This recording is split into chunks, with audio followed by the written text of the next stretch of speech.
This is the Civilization 4 NLL.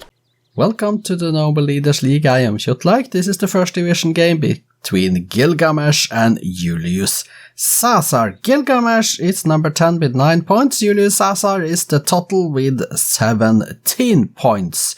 Form-wise, Gilgamesh is in 302, Julius Caesar in 311. Gilgamesh is on back-to-back defeats, while Julius Caesar has back-to-back wins. Here is the starting position, and oh my, let's get the resource bubbles on.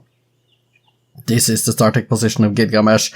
It's a very small starting continent, which means that this could be a short game. However, here he starts next to some horses. There is some corn. There is also some sheep, and up here is some corn, but that is closer, maybe even to Julius Caesar. A lot of floodplains around here though, so he could get out a lot of food pretty quickly. Julius Caesar starts up here in the north then, next to, oh my, there is copper here, there is marble, there is spices, there are 3 fishes, there is some sheep up here, some corn and some more sheep over here. But copper with Julius Caesar against Gilgamesh on a very small continent. Yeah, you can already tell how this is going to go. So let's get the game rolling and see if it actually happens that way. Gilgamesh 1 city, Julius Caesar 1 city. Gilgamesh is up to 0.4 the strength of Julius at the moment. Let's see what happens once they settle their second cities. And there is Julius Caesar first to 2, Gilgamesh also on 2, Julius first to 3. And of course, Julius is now cautious. 3 cities Julius Caesar, 2 cities Gilgamesh. We are at turn 87, 88. 4 cities Caesar, 3 cities to Gilgamesh, 4 cities each at the moment then. Let's see who can get the 5th city out first. Probably Julius Caesar. Yes, it is Julius Caesar, 5 to 4. And now Gilgamesh is weaker than Julius as well, down to 0.9 the strength, 5 cities to 4, they are in different religions. Julius Caesar is cautious towards Gilgamesh, turn 129, 5 cities to 4, Gilgamesh has the advantage here, but there is Julius Caesar settling cities on that continent that is reachable by boats if you can go over there, and Julius Caesar did, so now he is up to 6 cities. The continent in the middle, also connected to the Arctic. 6 cities to 5, favoring Julius Caesar, and they are still equal in power, but there we see also Gilgamesh is building a city up there, okay.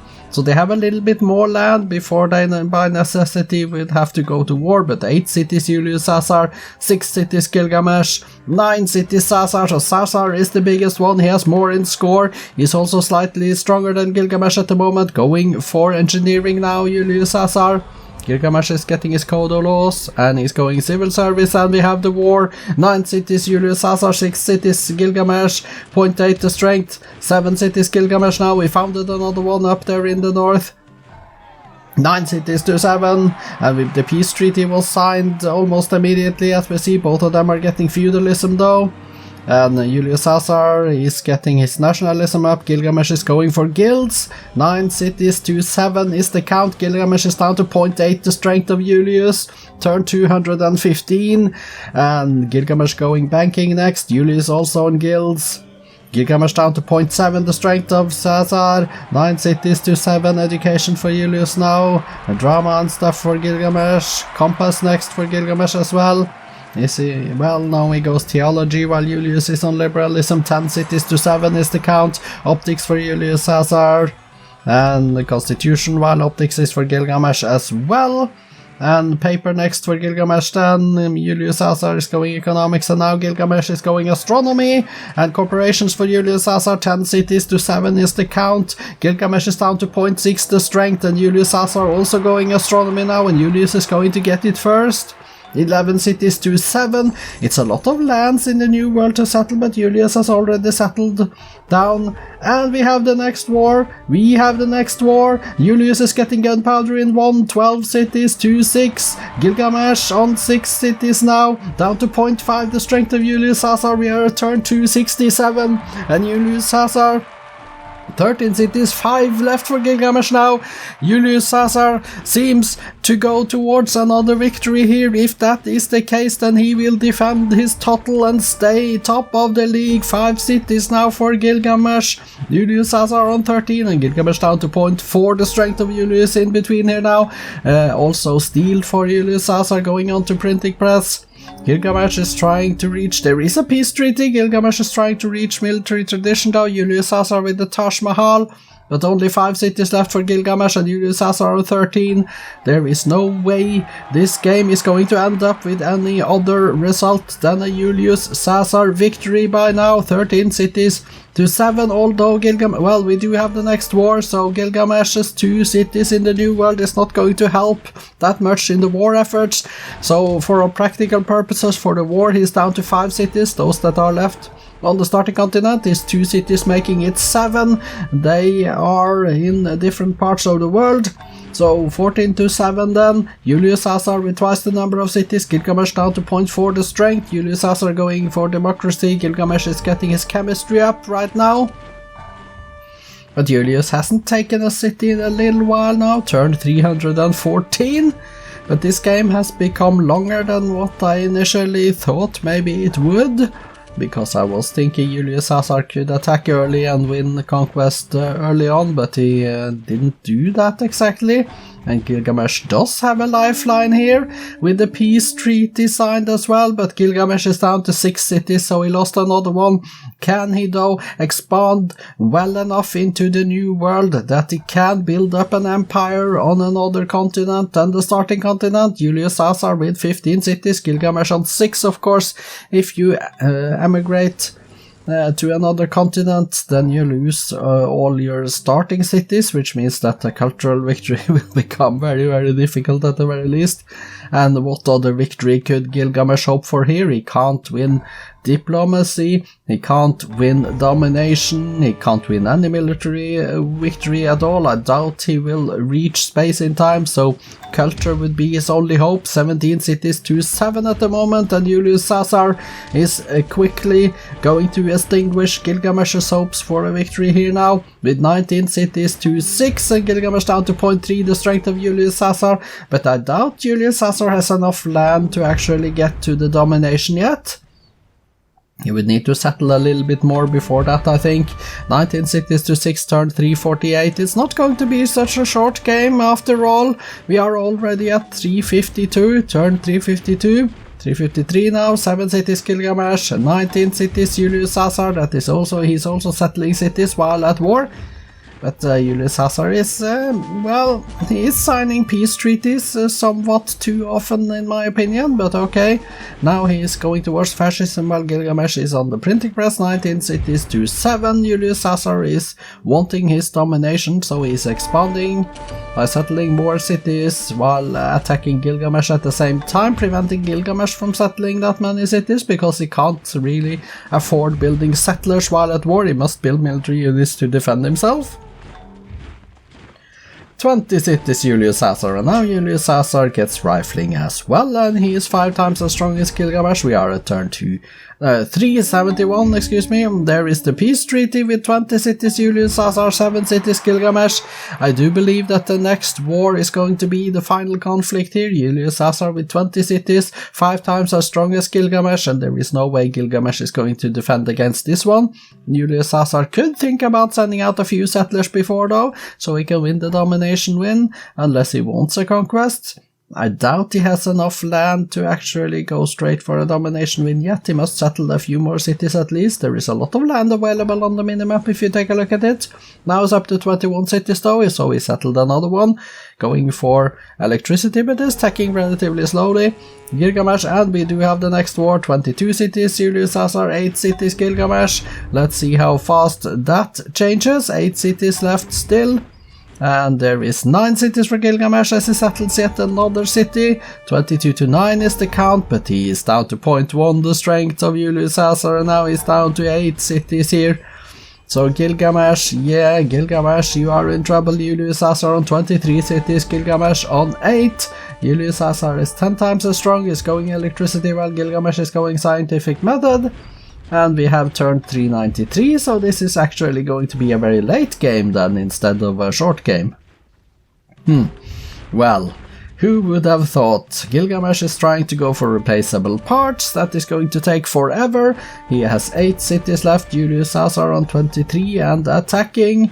And Julius Caesar is adopting police state and nationhood and stuff like that. Turn 400 is here. 6 cities left for Gilgamesh now, as he loses cities. 25 to 6 is the city count. Julius Caesar now 2 turns away from electricity, and he's taking cities. 5 cities left for Gilgamesh now. Julius Caesar on industrialism already. Gilgamesh is 70 turns away from replaceable parts. That is not because he is going culture, but that because he doesn't have more commerce. He needs to spend all his commerce on his units, so that means the end of Gilgamesh. 4 cities now, by the way. 27 to 4. The only interesting thing here is, does Julius Caesar have enough land to win domination, or is this going to end up a conquest? 3 cities left for Gilgamesh now. 3 cities left, as Julius Caesar is on 28 and getting industrialism in 3 turns. 2 cities left for Gilgamesh. They are on separate continents on the map. You can just look at the minimap, one in the east and one in the west. And Julius Caesar is about to capture one of them at least. 29 to 2. And there is 1 city left for Gilgamesh, and that is in the northwest. Now let's see how fast Julius Caesar can take that one out. I believe that could be the conquest win then, because I don't see any domination yet, and I think he doesn't have enough land. Maybe he has, maybe he hasn't, I am not sure.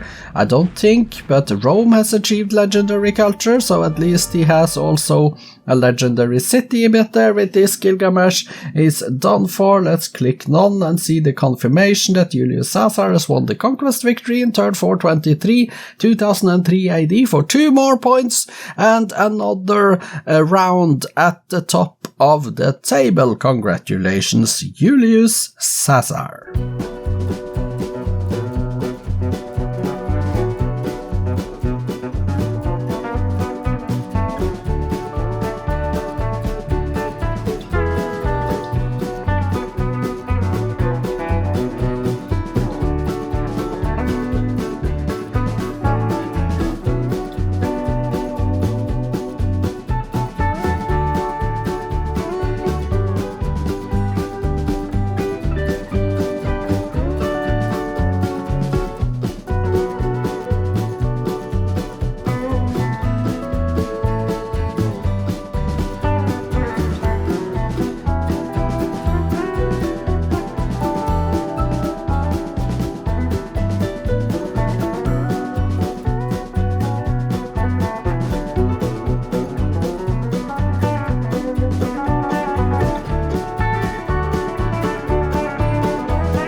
Julius Caesar declared war 5 times. The city capture numbers were 0-0, 2-0, 1-0, 1-1, and finally 9-0 for the final win. Conquest 2003, turn 423. So let's go take a look at the graphs and the numbers. Julius Caesar is the top one here, and then of course Gilgamesh the blue. This is the score, this is the GNP, the production, the food, power, culture, and then the espionage. Numbers, demographics numbers, we see Gilgamesh here to the left. He actually has 27 gold and 122,000 soldiers left. I don't know why. Julius Caesar's numbers are here then to the right, to almost 20.7 million inhabitants towards the end of the game, and yeah, he did win conquest. So, top 6 cities. Go to the bottom and see that there were 1, 2, 3, 4 BC wonders built in the game. Top again, and see Julius Caesar of course controls all the top 6 cities due to winning a conquest. So let's go to the statistics. Gilgamesh with 12 cities built, 1 religion founded. He did build in his cities, oops, not bottom, top. 11 granaries, 9 barracks, 8 lighthouses, and 1 Muslim solos at the bottom there. Let's go page down and see 1 grocer completing the list of buildings built by Gilgamesh. Current units then, that is 1 settler, okay, so he trained a total of 64 horse archers, 29 archers, 20 macemen, down to 2 cannons. Let's go page down and see 1 great merchant at the bottom of the list. The kills, 27 cuirassiers, 22 grenadiers and cannons, down to 1 privateer. The losses though, 55 horse archers, 40 musketmen, 23 longbowmen, down to 1 pikeman. So let's go take a look at Julius Caesar's numbers then. 20 cities built, 6 religions, 2 golden ages, currently on 63 windmills, 33 workshops, 27 towns. He built in his cities 23 granaries, 21 lighthouses, 19 theaters and factories, down to 3 security bureaus. No, not the bottom. Page down, I'm beginning to slip here. We see the next page with the Moai statues at the bottom of the next page, and page down again then to see the Taj Mahal at the bottom as the last building built by Julius Caesar.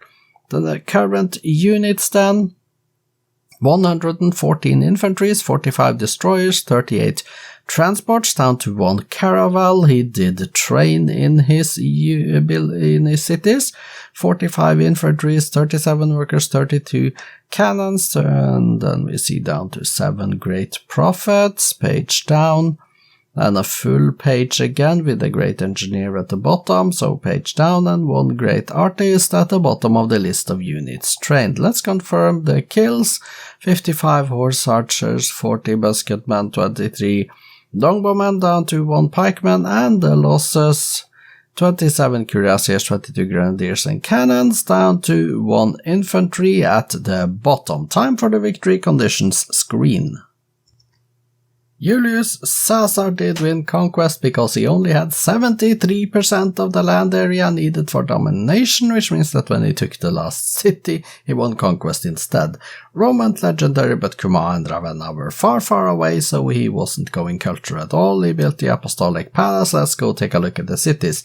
Gilgamesh doesn't have any cities, so we have to switch into Julius Caesar immediately, and here we switches, and Gilgamesh, yeah, he used his settler, but that doesn't matter, it doesn't count, it come after the game has ended. Julius Caesar on 32 cities. Sort by pop, we are at the top, yes we are. Rome pop 18, and then it's a big step down to pop 14, Neapolis, Ravenna, Circe, Satricum. But we see they are happy and healthy with just 1 exception. Each they have decent-ish food, at least the top cities. They have decent, not too good base commerce, but Rome at least has 64, so that's decent. Neapolis 44, that's decent. And we see the production is good, I think. The Pentagon in 34 turns, yeah, in Neapolis. Simbir is the last on page 1, that is a pop 6 city. Let's go to the bottom. 6 Simbir, and then means Kish and down are on page 2.